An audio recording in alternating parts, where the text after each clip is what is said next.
안녕하세요. 저는 55살이고 현재 주부로 생활하고 있는 여자입니다. 남편은 저보다 5살 많고 저희 부부 슬하에는 딸 하나와 남들과는 조금 다른 아들이 하나 있어요. 아들은 올해 30살이고 둘째인 딸아이는 25살입니다. 세상에 사연 없는 사람이 어디 있냐는 말이 있죠? 저도 절대 잊기 힘들었던 날이 있습니다. 그날의 충격적인 진실은 저뿐만 아니라 가족 모두가 정말 엄청난 충격에 빠지게 만들었죠. 만약 제가 찰나의 순간에 모든 것을 알지 못했다면 지금 제 아들 자식은 세상에 없고 난 뒤였을 겁니다. 거기까지 생각이 미치면 아직도 숨이 잘 쉬어지지 않네요. 그 사건은 여전히 저희 가족을 힘들게 하고 있어요.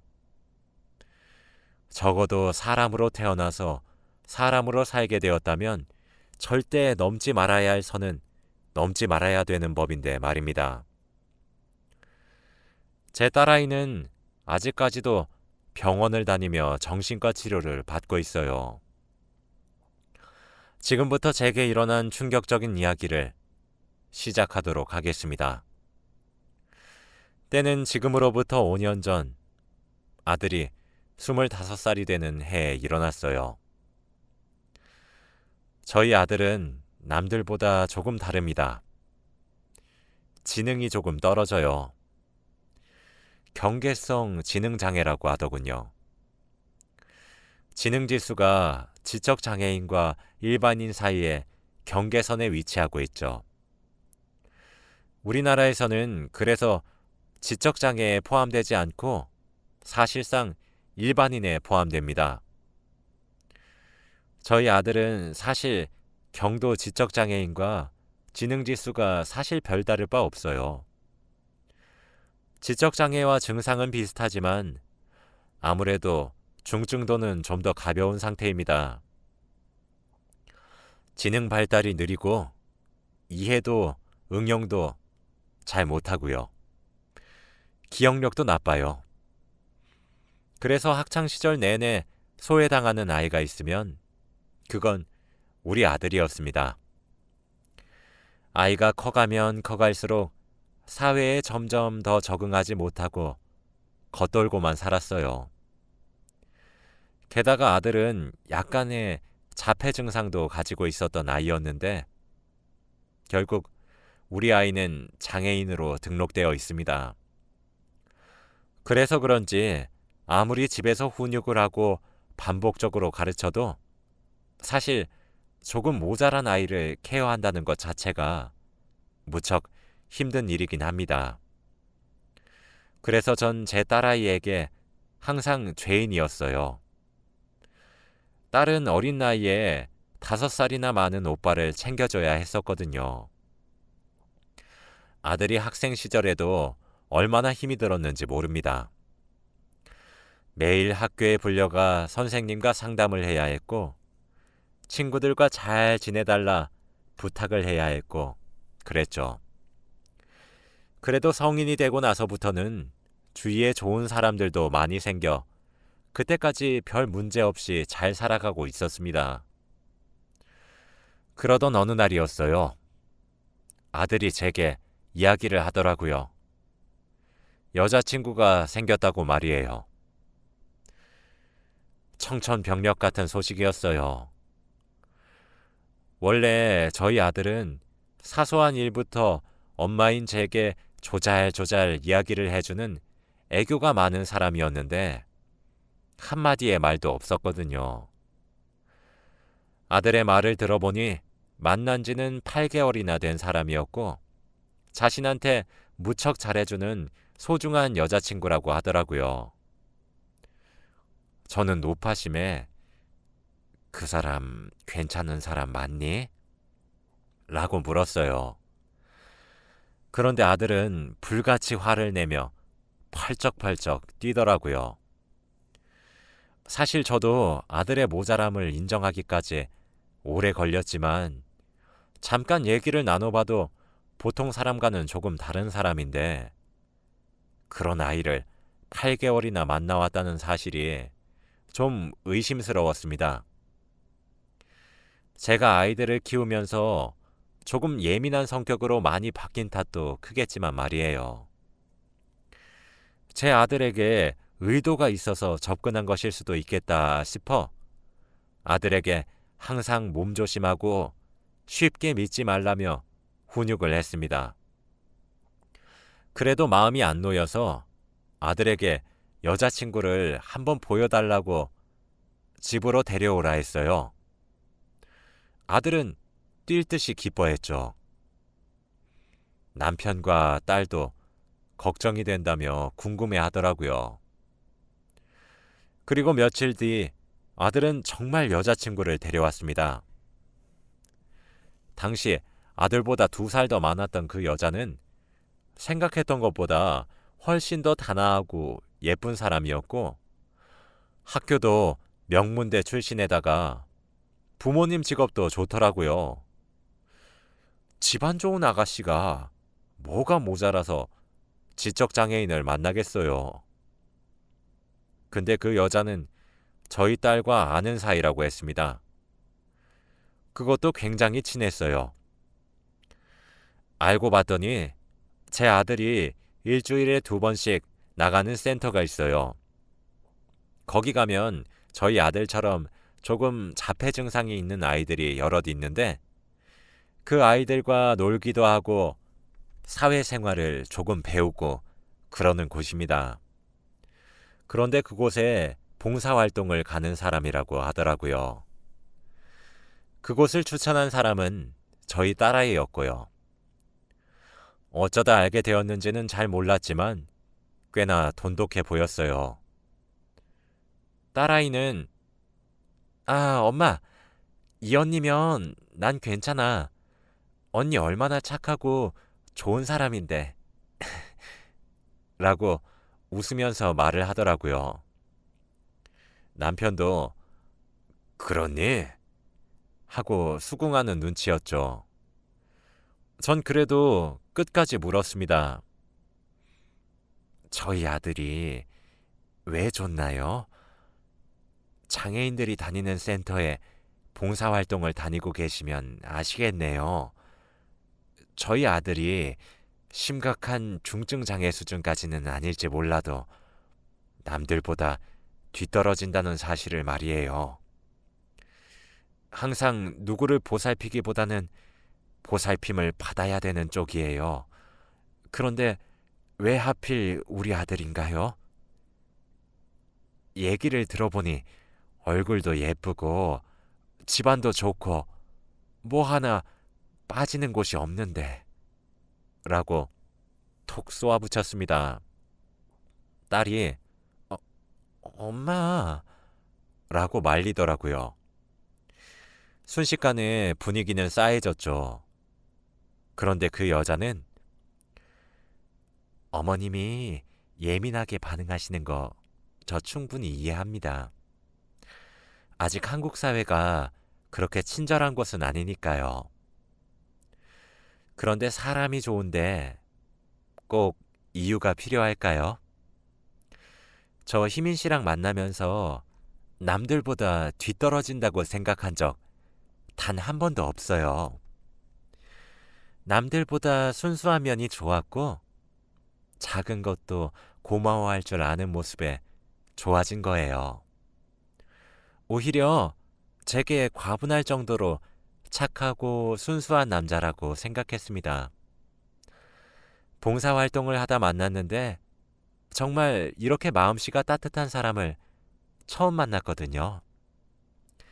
그래서 제가 먼저 다가간 것입니다.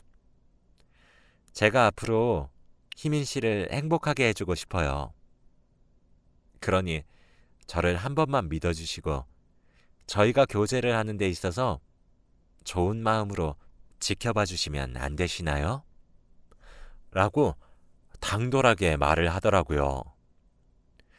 제 아들을 행복하게 해주겠다는 당돌한 눈빛으로 저를 쳐다보는데 긴가민가 하더군요. 하지만 어딘가 자꾸 미심쩍었습니다.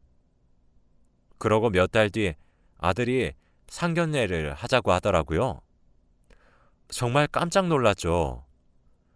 만난 지 고작 1년을 간 넘겼는데 무슨 상견례인가요? 노파심에 너무 이르다고 아들을 말렸지만 그럴 때마다 미친 듯이 흥분을 하는 아들을 보니 정말 힘에 부쳤어요. 제가 반대한다는 사실에 딸도 그 여자의 편을 들며 그 언니는 믿을 만한 사람이라 괜찮다고 아들의 편을 들어주는데 미치고 팔짝 뛰겠더라고요.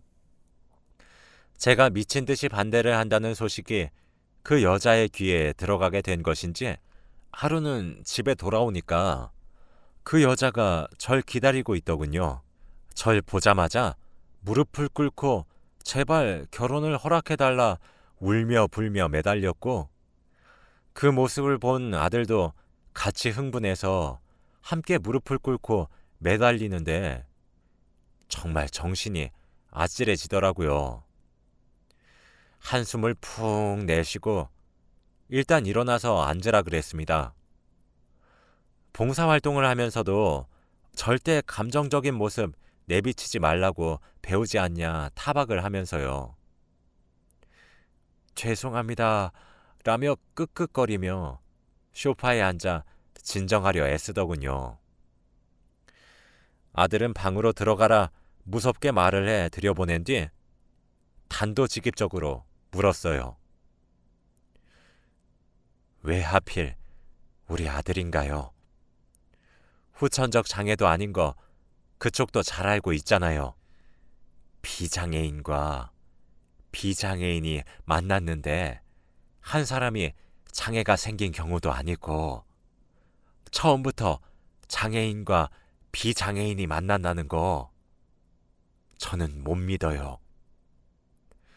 우리 아들과 결혼해서 받을 시선들은 감당 가능하신가요? 그쪽은 차도 외제차를 타고 다니고 선을 보겠다고 말을 하면 조건도 괜찮고 그쪽과 비슷한 수준의 남자들이 줄을 설 텐데 왜 하필 장애를 가지고 있고 가진 재산도 그쪽에 비해 턱없이 적은 우리 아들과 결혼을 해야 되겠냐 이 말이에요. 그랬더니 그 여자는 어머님, 결혼하는 데에 있어 재산이 뭐가 그리 중요한가요?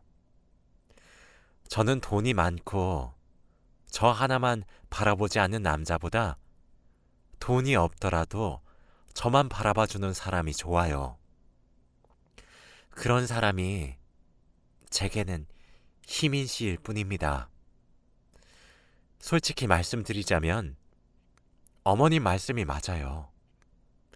희민 씨는 남들보다 조금 다른 사람이죠. 하지만 그게 저와 희민 씨가 사랑하는 데에 있어 아무런 문제도 장애도 되지 않았습니다. 저는 희민 씨를 정말 진심으로 사랑하고 있고 희민 씨도 그런 저를 따뜻하게 품어주기도 진실로 저를 아껴주었어요.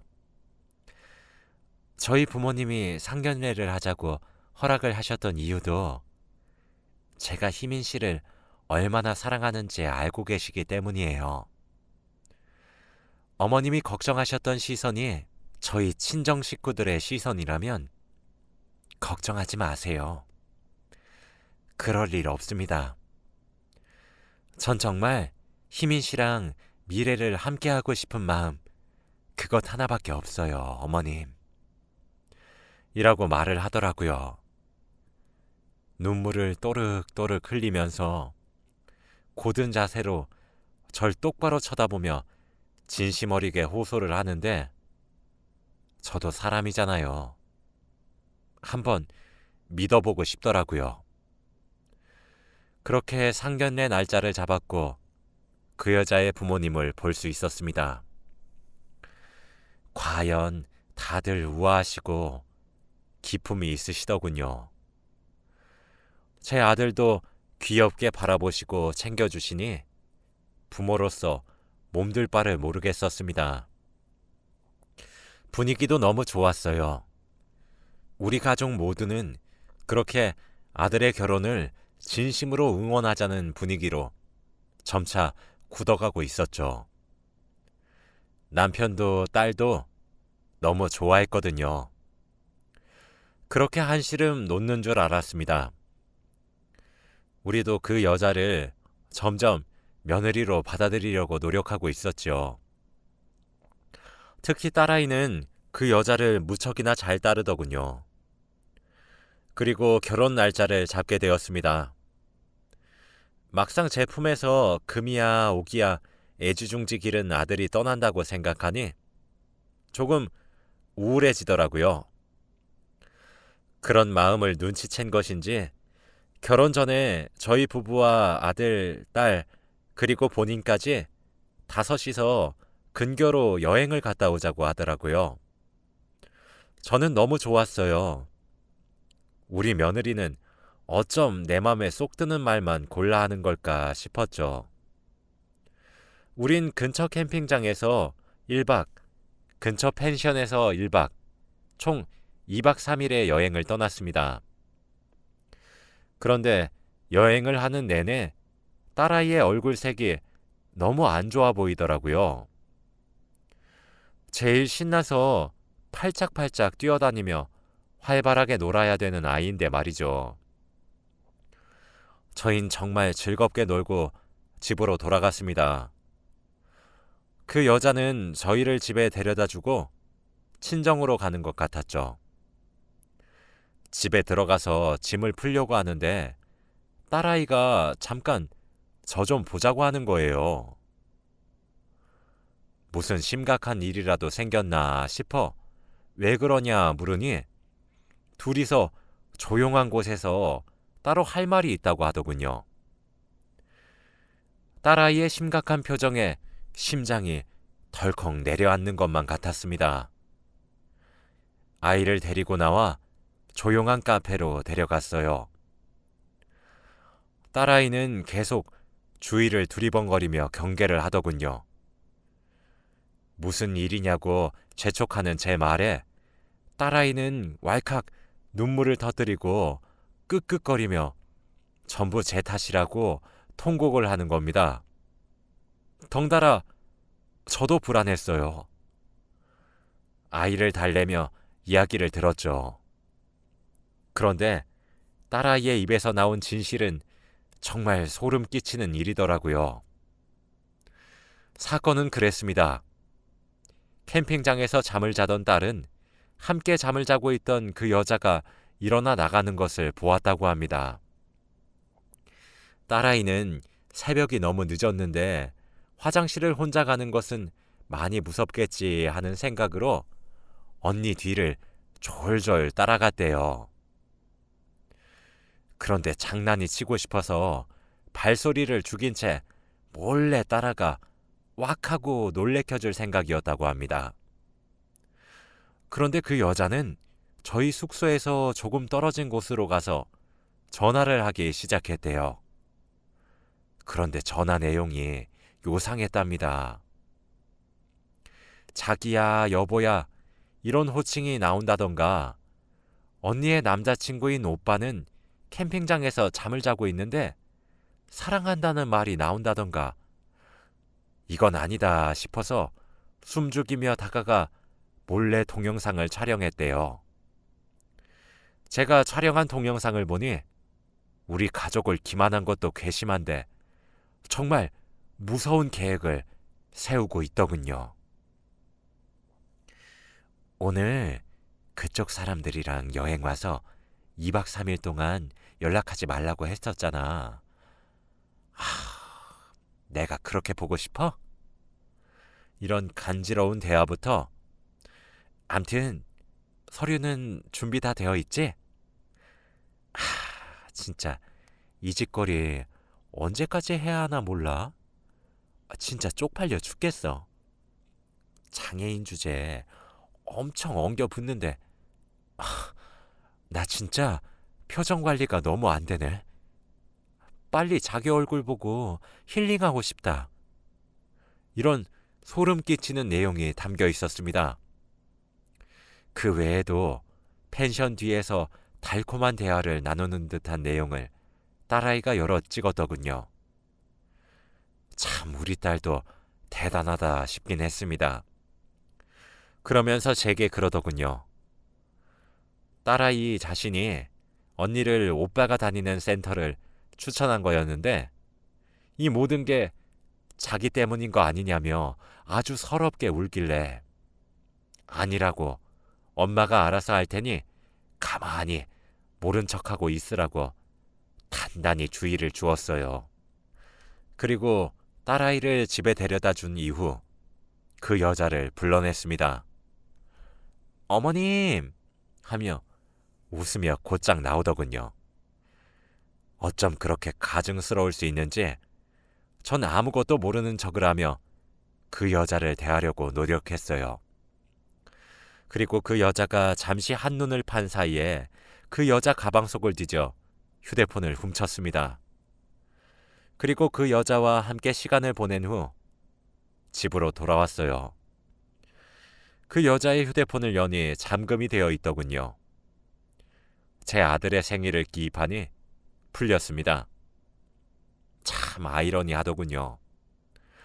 다른 남자에게 사랑을 속삭여 놓고 휴대폰 비밀번호가 제 아들의 생일이라니.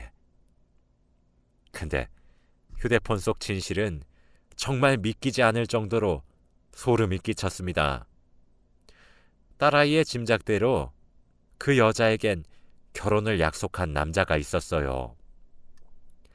그 여자의 시부모로 저희와 상견례를 했었던 사람들은 둘 다 결혼식 하객 알바를 하는 피도 한 방울 섞이지 않은 남이었고 결혼을 약속한 남자와 새 출발을 하기 위해 저희 아들에게 접근한 것이었습니다.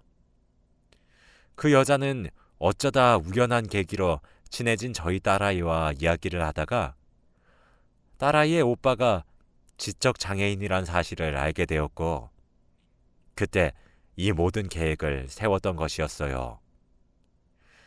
1년이 넘는 시간 동안 저희 아들을 꼬여내 결혼 허락을 받는 데에 있어 신중에 신중을 가했고 이미 제가 모르는 사이에 아들의 이름으로 가입된 보험의 개수만 9개였습니다. 그 모든 보험들의 수익자는 그 여자의 이름으로 되어 있었고 보상 금액이 총 15억 정도나 되더군요. 신혼여행을 떠나는 날이 그 여자의 디데이였어요. 만일 제 딸이 통화를 엿듣고 의심하지 않고 자책하지 않았더라면, 그래서 그 내용을 제게 얘기하지 않았더라면, 딸아이의 말을 듣고 제가 증거를 훔쳐오지 않게 되었다면 정말 아무리 생각을 해도 전 제 아들을 영영 잃을 뻔했었단 말이 되지 않는 경우를 제외하곤 결과가 나오질 않더군요. 그 여자의 사진첩과 메신저엔 여기저기 힘들 정도의 방대한 양의 모든 내용이 다 들어있었습니다. 어디서 어떻게 사고를 낼지 아주 상세하게 계획된 대화들과 함께 말이죠. 전 그대로 그 휴대폰을 들고 변호사를 찾아갔습니다. 변호사님께서는 위법한 방식으로 수집된 증거는 보통 증거로 채택이 되지 않는다고 하더군요. 그러니 실체적 진실 발견이란 공익적인 요청을 해보자 하셨습니다. 그렇지 않으면 제가 오히려 절도죄가 적용될 수 있다고 하시면서요. 하지만 휴대폰에 담긴 내용들을 확인하시고 제 얘기를 들으시더니 증거로 채택될 확률이 더 커 보인다고 하시더군요. 그렇게 함께 소장을 써내려갔고 살인 미수죄로 그 여자와 얼굴조차 모르는 남자를 고발했습니다. 다행히 변호사님의 말씀대로 두 사람은 법의 심판을 받게 되었어요. 처음엔 미친 듯이 발뺌하기 시작하더니 그 여자의 휴대폰이 증거로 채택되기 시작하면서 하나둘 자백하기 시작하더군요. 도중에 기가 막혔던 점은 남자는 여자가 먼저 계획한 일이었다며 고발했고 그 와중에 감형을 받았습니다. 저희 가족은 일련의 사건에 모두 충격을 받고 도망치듯 동네를 떠나 다른 지역으로 이사를 갔어요. 그 후로 저희 딸은 그 사건의 시작점이 정말 자신이었다는 사실을 알게 되었고 그로 인해 죄책감을 가지기 시작했습니다. 아들은 그 여자를 얼마나 뼛속 깊이 믿었던 것인지 몇 년 동안이나 진실을 받아들이지 못하더라고요.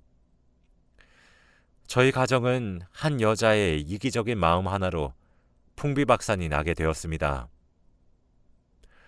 5년 정도 지나고 이때쯤 되고 나니 아들은 그 여자가 나쁜 사람이란 사실을 배워서 아픔을 이겨냈고 딸아이는 아직도 이겨내는 과정을 겪고 있는 중입니다. 어떻게 사람이라면 어떻게 이런 잔인하고 소름 끼치는 범죄를 계획하고 잔혹하기 짝이 없는 범죄를 실행에 옮기려고 할 수 있는 걸까요? 정말 가슴이 찢어지는 것만 같은 경험이었고 두 번 다시 같은 경험을 하고 싶지 않더군요. 저희 가족은 5년이나 지나서야 정상적으로 활동하는 것이 어렵지 않을 정도로 회복할 수 있게 되었습니다. 아직 딸아이는 상처가 큰 듯 하지만 저를 닮았으니 시간이 조금 더 걸리겠지만 씩씩했던 예전의 딸로 얼른 돌아오길 기다리고 있어요. 이젠 세상이 흉하다 못해 험악하기까지 한데 여자만 남자를 조심하란 법은 없는 것 같습니다. 남자도 여자를 조심해서 만나야 된다고 생각해요. 제 이야기를 들어주셔서 감사합니다. 여러분들의 가정은 항상 평안하시길 바랍니다.